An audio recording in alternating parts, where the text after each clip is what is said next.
Good morning विद्यार्थी मित्रों। धोरण 8 विषय गणित पहलो एपिसोडनी अंदर आपणे जोईशुं के 10मुं चेप्टर प्रकरण 10 घन आकारोनुं प्रत्यक्षीकरण। विद्यार्थी मित्रों, तमे आ घन आकारोनुं प्रत्यक्षीकरण तमे 7मा धोरणमां शीखी गया।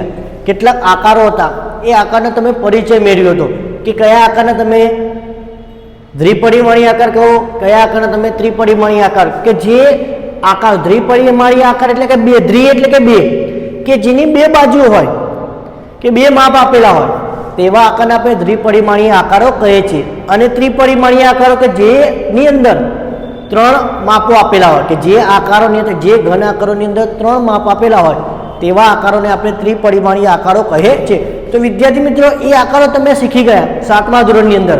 આષ્ટમિક આકૃતિ, ત્યારબાદ ઘન આકારો, એ ઘન આકારોની અંદર તમે જોયું કે દ્વિપરિમાણીય આકારો, ત્યારબાદ ત્રિપરિમાણીય આકાર એટલે કે ચોરસ, લંબચોરસ, વર્તુળ, ગોળ, શંકુ, નળાકાર, સમઘન, લંબઘન, આ બધા આકારોથી તમે પરિચિત હો, બરોબર, ગણિતની અંદર। એટલે કે તમે આ આકારો તમારા રોજબરોજના જીવનમાં તમે જોતા જ હો, પરંતુ તમે એને કેવી રીતે કહી શકો કે આ દ્વિપરિમાણીય કે આ ત્રિપરિમાણીય। તો ચાલો વિદ્યાર્થી મિત્રો, આજે એ ચેપ્ટર આપણે જોઈએ કે ઘન આકારોનું પ્રત્યક્ષીકરણ, કે કેટલાક સમતલ આકૃતિઓને કેટલીક સમતલ આકૃતિઓને બે જ માપ હોય। કેટલા માપ હોય? બે જ માપ, એટલે લંબાઈ અથવા પહોળાઈ કે લંબાઈ અને પહોળાઈ કે બે જ માપ હોય, લંબાઈ અને પહોળાઈ। આવા આકારોને દ્વિપરિમાણીય આકારો કહે છે। દાખલા તરીકે ત્રિકોણ, ચોરસ, લંબચોરસ, વર્તુળ વગેરેને 2D આકાર, બરોબર, વગેરેને આપણે કયા આકાર કીધા? 2D આકાર। તો વિદ્યાર્થી મિત્રો, તમે આકાર જોઈ શકો, ત્રિકોણ, બરોબર, ચોરસ, બરોબર, લંબચોરસ, ઓકે, વર્તુળ, આ બધા આકારોને તમે શું કયા આકારો કીધા? દ્વિપરિમાણીય આકારો કીધા। તો વિદ્યાર્થી મિત્રો, જ્યારે તમને પરીક્ષામાં પૂછાય કે દ્વિપરિમાણીય આકાર કોને કહેવાય, કે જે આકારોની અંદર લંબાઈ અને પહોળાઈના માપ આપેલા હોય તેવા આકારોને આપણે દ્વિપરિમાણીય આકાર કહીએ છીએ। દાખલા તરીકે ત્રિકોણ, ચોરસ, લંબચોરસ, વર્તુળ વગેરેને આપણે દ્વિપરિમાણીય આકારો કહીએ છીએ, એટલે કે 2D આકારો કહીએ છીએ। હવે આવશે 3D એટલે કે ત્રિપરિમાણીય। કેટલાક ઘન પદાર્થો, ઘન એટલે કે 3 ઘાત, ઘન પદાર્થો એટલે કેટલાક ઘન પદાર્થને 3 માપ આપેલા હોય, લંબાઈ આપેલી હોય, એની પહોળાઈ આપેલી હોય અને ઊંચાઈ કે ઊંડાઈ આપેલી હોય। આવા પદાર્થને ત્રિપરિમાણીય પદાર્થો કહે છે કે આકારો કહે છે। એટલે કે જે ઘન આકારમાં 3 માપ આપેલા હોય, લંબાઈ, પહોળાઈ અને ઊંચાઈ, તેવા આકારોને આપણે ત્રિપરિમાણીય આકાર કહે છે।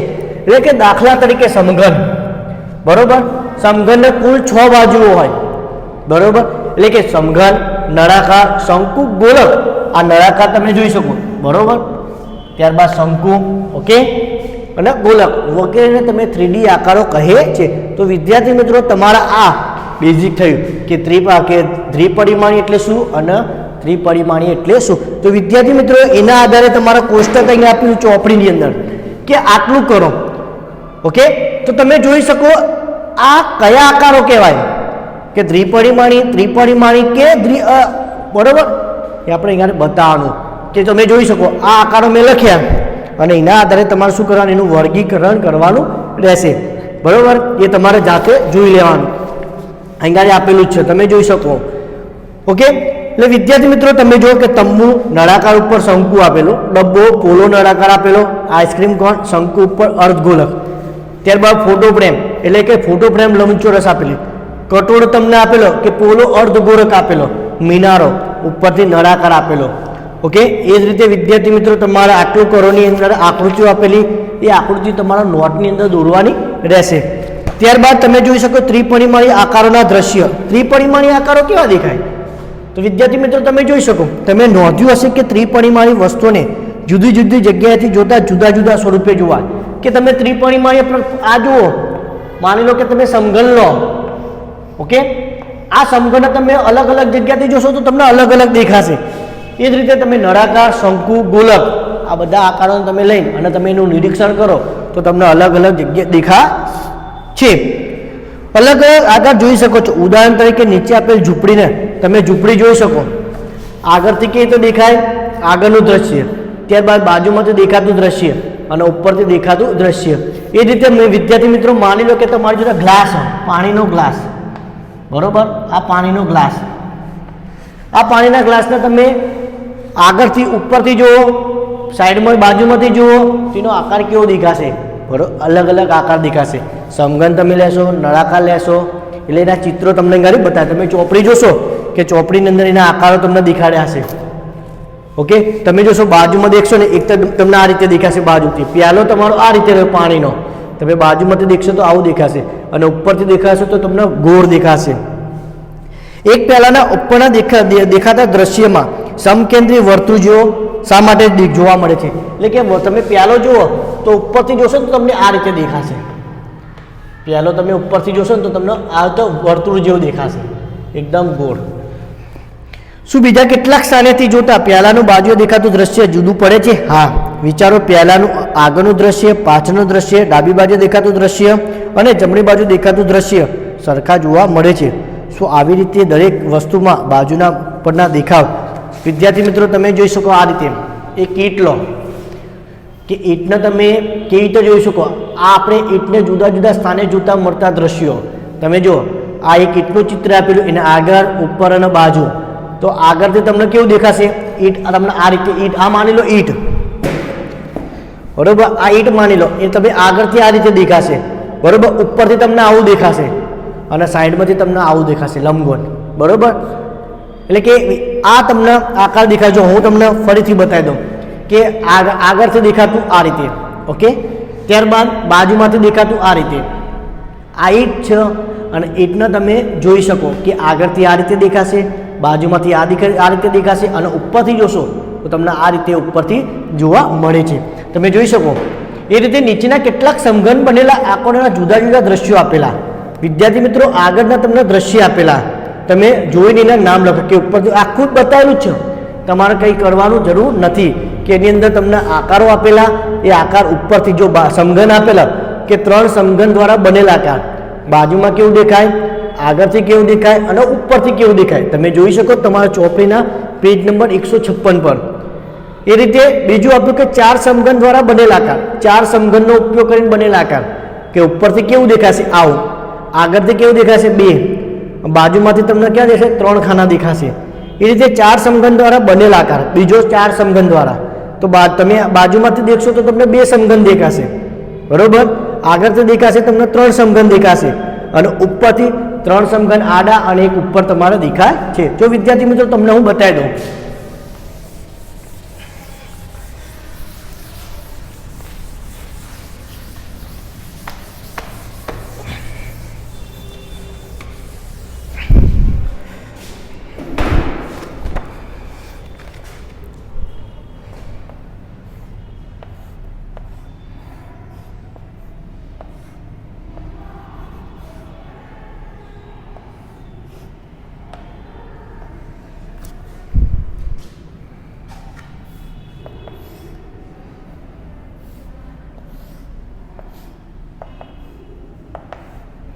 એક સમઘન આકાર તમારા જોઈ શકો તમે કે એક સમઘન આકાર તમે કેવી રીતે બનાવી શકો, બરોબર.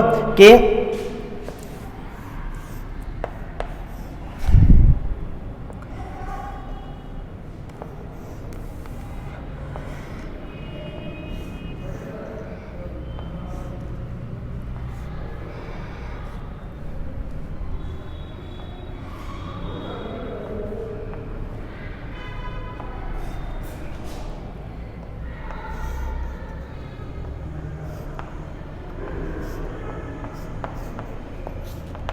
બરોબર, આ રીતે સમઘન આકાર તમને બતાવેલો.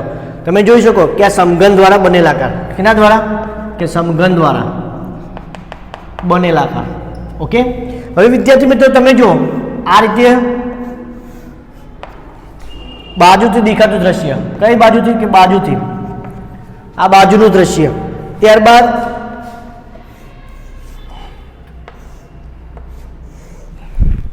આ આગળનું દેખાતું, આગળથી, ઓકે, અને આ ઉપરથી દેખાતું.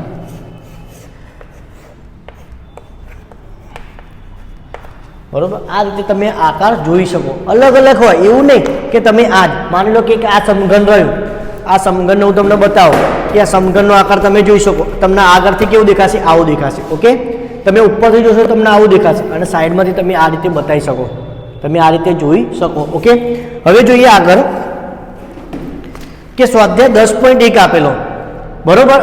કે અહીંયા સ્વાધ્યાય 10.1 ની અંદર આપણે કંઈ જ કરવાનું નથી, ખાલી આની આ જ વસ્તુ તમારા નોટની અંદર દોરીને લખી દેવાની. તમે જુઓ કે દાખલા નંબર પહેલો, એવા જોડકા જોડવાના. શું જોડવાનું? કે જોડકા. કે તમને પહેલામાં એમાં બોટલ આપેલી, તો બોટલની અંદર તમે ત્રીજું જોઈ લો, વિકલ્પ ત્રીજું, બરોબર. એ બાજુમાં કેવું દેખાશે? ઓકે, હવે એ જ બોટલ તમારે ઉપરથી જોવાની, તો ઉપરથી બોટલ કેવી દેખાશે? તો કે 5મા નંબરનો આકાર તમે જોઈ શકો, ચોથા નંબરનો આકાર. એ ચોથા નંબરના આકારને તમારે મેચ કરવાનો, કે પહેલું ઉપરથી દેખાવામાં ત્રીજું, બાજુમાં દેખાવામાંથી ત્રીજું, ઉપરથી દેખાવામાં ચોથું.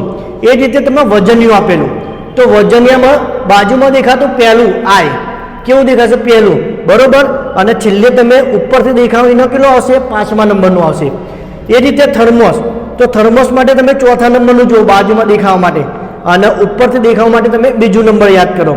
ત્યારબાદ કપ રકાબી, તો કપ રકાબી બાજુમાંથી કેવી દેખાશે? 5મા નંબર જેવી દેખાશે, બરોબર, 5મા આકાર જેવી. અને ઉપરથી કેવી દેખાશે? તો વિદ્યાર્થી મિત્રો તમે ત્રીજું જોઈ શકો કે ત્રીજો જે આકાર એ રીતે ડબ્બો, તો ડબ્બો બાજુમાંથી કેવો દેખાશે? બીજા નંબરના આકાર જેવો, અને ઉપરથી પહેલા નંબરનો. તો વિદ્યાર્થી મિત્રો આ રીતે તમારા જોડકા દોરવાના, લખવાના અને જોઈન્ટ જોડવાના રહેશે સ્વાધ્યાય 10.1 ની અંદર, બરોબર. એ જ રીતે તમને વિદ્યાર્થી મિત્રો અહીંયા આપેલું બીજું કે વસ્તુ આપેલું કે કબાટ, માચીસ, ટીવી અને ગાડી, એના આકાર તમારે અહીંયા જોવાના, લખવાના રહેશે, બરોબર. કે બાજુ, આગળ અને પાછળ કેવી રીતે દેખાશે એ તમને આપેલું છે, એનું એ તમારે અહીંયા લખવાનું રહેશે. એ રીતે ત્રીજાની અંદર પણ ઉપર, બાજુ અહીંયા આકાર આપેલા જ છે, તમે જોઈ શકો, બરોબર. એ પણ તમારે જાતે લખવાનું રહેશે, બરોબર. એટલે કે સ્વાધ્યાય 10.1 એ જે એકદમ ઇઝી કે તમારે જોડકા જોડવાના, આકાર દોરવાના અને એની સામે બતાવી દેવાનું, ઉપરથી કેવું દેખાશે, બાજુમાંથી કેવું દેખાશે અને પાછળથી કેવું દેખાશે, બરોબર. એટલે કે પહેલો, બીજો, ત્રીજો અને ચોથો જે રહ્યો એ તમારા સ્વાધ્યાય 10.1નો જાતે કરવાનું રહેશે. ઓકે વિદ્યાર્થી મિત્રો. બીજું કે સ્વાધ્યાય 10.2 એ આપણે નકશો એ આપણે જોવાનું નથી, બરોબર. કે નકશો આપણે તમારા ચોપડીની અંદર આપેલો એનો આપણે જોવાનું નથી, બરોબર. એ તમારે સમજી લેવાનો ઘરેથી. હવે આવશે વૂલરનું સૂત્ર કે સ્વાધ્યાય 10.3, બરોબર. એ 10.3 આપણે નેક્સ્ટ વિડીયોમાં જોઈ લઈશું.